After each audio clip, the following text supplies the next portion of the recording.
Ayan mga ka-vlogs, good morning. Sabado ngayon. Uy, may Mustang na ron, oh. Red Mustang. Wow. I used to own my first Mustang from my Auntie Rose from New Jersey. It's a 1971 Mustang. Nako, napakalakas. V8. Yan. Dito tayo, punta tayo ng Superstore.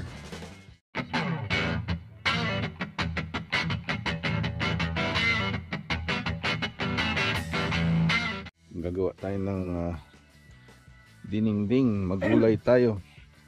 Bala ko sana mag-bike ngayon eh. Uulan. So, yan. Ating first day weekend ng vacation or walang pasok. I mean, yan. Yan si Esme mag-drive. Driver ko. Ganda ng driver ko, oh. You know, say hi. Hi! Yan, binibenta yung 1 piece of land dito. Lalagyan natin ng bahay. Usually yung mga builder bumibili ng land eh, tapos gagawa nila ng custom. Kaya ito ang ating sapato. Itong Cowboy Ranch at Rosayan. Maglagay sana sila ng Filipino restaurant dito. Filipino restaurant dito sa PG. Sana no yung marunong magluto for as one. Mas maganda sila ng restaurant. Kaya nga eh, dati sino ba yung yun na ni Melanie, sino ba yun? Nasa school district. Book yung mga yun. Series. Luis, so shout out Luis and Melanie. Sa anak niya. Sa PG. Dating mga temporary foreign worker ng late 20. Then 2030. 2030 na bumating dito sa Queen's Church. Dito na ata sila nung nag-hangout pa kami kila Helen tsaka si Eddie Edward. Yung parang magbutan ko si Masanting. Edward. Edmond. Yun, si Edmond. Basta. Buhay dyan sa Grand Prairie. Dito sa Prince George, ganun pa rin. Hindi pa rin nagbabago ang populasyon. Kasi maraming dumarating, marami rin umaalis. Nang na-realize ata nila boring. Hindi. Joke.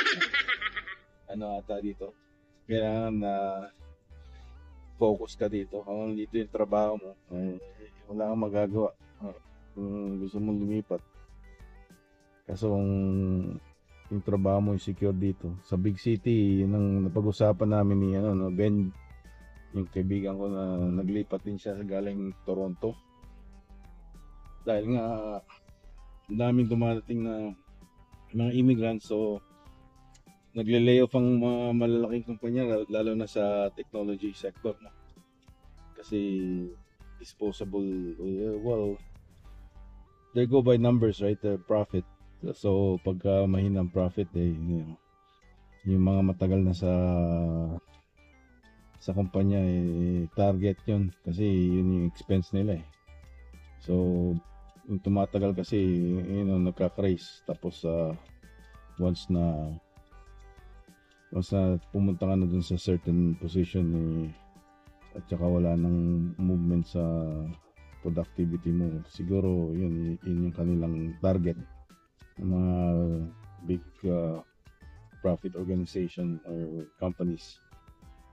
Target na ng yan kumpanya yung mga ini-layoff ng mga bagong mga dati ng mga workers. Tapos ang daming dumadating na mga young graduates. So what's going on this guy, man? Park ka na lang doon para hindi tayo tamaan. Or see, malapit. Medyo luma naman tong kotse. Busy man. Andiyan Dito na. na lang. Ayun sa ano? So, yan. Grocery tayo dito sa Superstore. Maulan. Ayan. Sino? Kapatid ni Oy. Na Robert? Si Kapatid ni Oy. Robert. AJ? Kapatid ni AJ. Oh, okay. I guess. Ay, yung sa Costco. Diba yung asawa niya, kumari mo? Si Luchi, Menchi. Luchi din ata pangalan mo. Diba? Diba? Ayun, dami ng mga ano, ang tawag dito. Halaman, tsaka mga bulaklak. May naiwan pa tayo sa bahay na sasaulisan. Ito muna dali natin. Ayun na. Meron ka? $1. Yan, $1.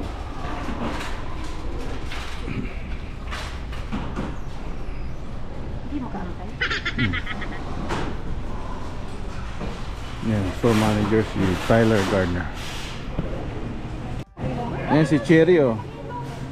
Long time no see. Kamusta? Tapos na. May honors pa. With honors. Nakatulas mo mga plastic. Wala yung plastic. Sa sage Sarap. wood, merong plants na cilantro. Makabili na tayo. Oh, ayan, sarap eh. Uy, ganda, oh, fresh oh. Yung ang palaya, may dalawang klase oh, yan, tsaka pa. Ito pang, ayan, pang ano, Ang dinding. pinakbit dinengdeng. Ito, pang itlog. Yung piniprito. Saute. Gisa, saute. Ito. May tanglad. Ewan ko anong ginagawa dito sa cactus na to. Ito merong ano, Merong. ang tawag nito, sayote, presko. Bili ka nga. Para sa ano? Para sa tinola. Presko ang itsura niya. Kaso pagdating magpagluto natin ng tinola, hindi Tatlo na lang? gusto yan. Tatlo lang. Magkano ba yung isa? Itong Ano tatlo ba yan? to. Jamaica? Ano to? Jicama. Ano Hindi, bang- Jicama yung ano. Jicama pala. Ito to. Yung singkamas. Tinakbo ang kabayo. Ay. At talong. Yan. Yung mga meron sa bahay kubo. Ano to? Bakit? Anong tawag? Wala dito sa Dito kasama Superstore. eh. Lemongrass, aloe. Okay. Alo. Alo eh. Bili ba tayo ng ano? Ang ganito pala yung turmeric oh. Yellow ginger. So may mga garlic peel dyan. Ito. Chive flower. Tanglad. Kuha pa tayo kaya na. Hindi na. Ito pang ano, labanos.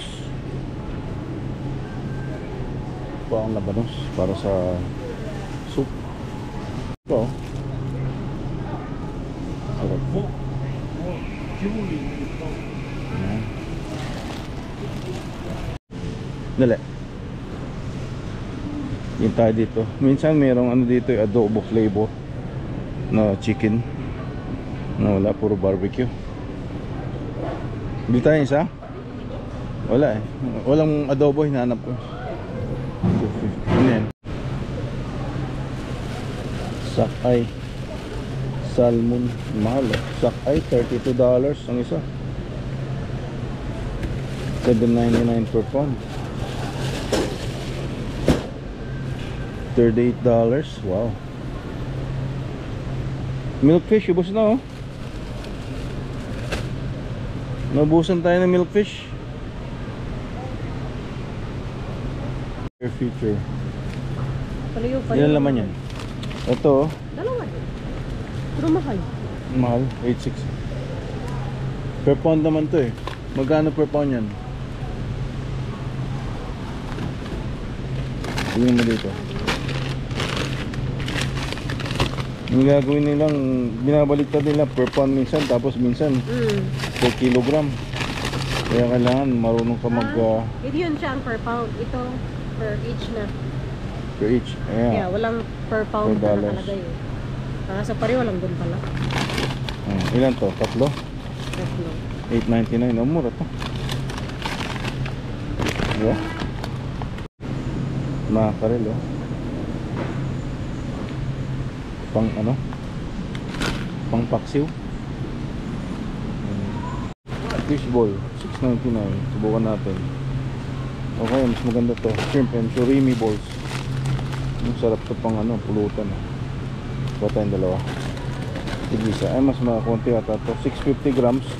Ito 750 grams. O ito na lang 750 grams. Marami tayong kumakain. Ito may flavoring lang yun. Parehas lang yan. Si Edin, no? Si Guapita. Kumusta? Nasaan si ano?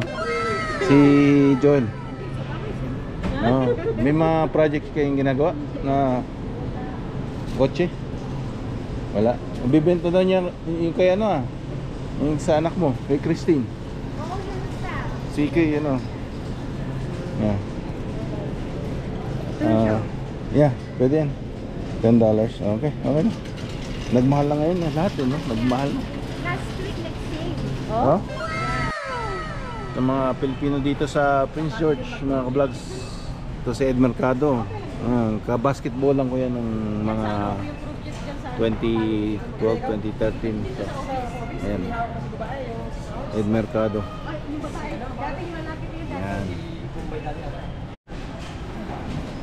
Ayan. Mga vlogs ang ating bibilin. Pagkain sa pusa, $25.99. Sale daw.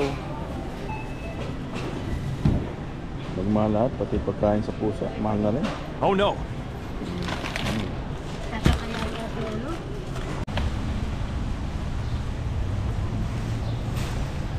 Yan. Yan. Nagamit natin yung $10 off para sa points. 10,000 points is $10. Tapos yung $1 is equivalent to 10 points. Yan.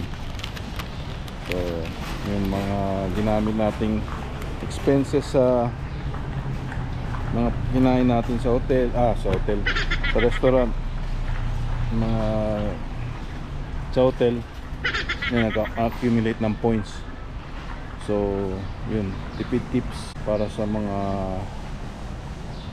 tamang paggamit ng credit card, kasi may mga points sila para ma-offset ang price for savings, para sa money savings tips. Yung mga vlogs, kain tayo ng dinengdeng, yung inihaw na bangus, tira pa yan sa fridge, tapos kanin sa ulong iced tea. Yan, kain.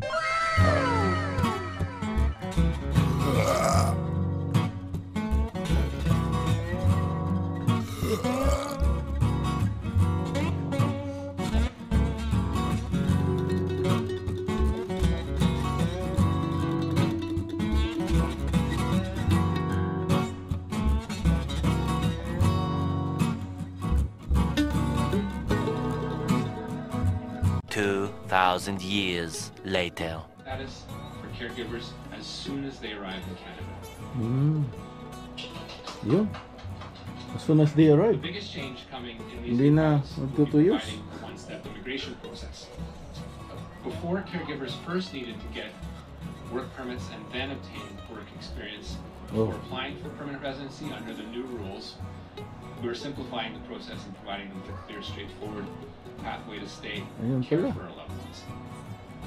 The change will notably provide more autonomy for Hindi na caregivers magto 2 years. leave workplaces with emergency situations Si ano, ano lang 2 years. to advance. Tapos yung mga darating sa kanya, parang kasabayan lang din niya. Not only today, but in the past, as we've been listening and reaching out to people that have been providing that support and have been in abusive situations. Ayan. I'm also pleased to share that we are lowering, out of fairness, the language requirements to Canada Language Benchmark 4 under these new PR on arrival pilots. Our aim is to strike a balance between breaking down the barriers caregivers face to get PR and selecting newcomers who will be resilient to changes Yan, yung in the kapatid labor mo. market.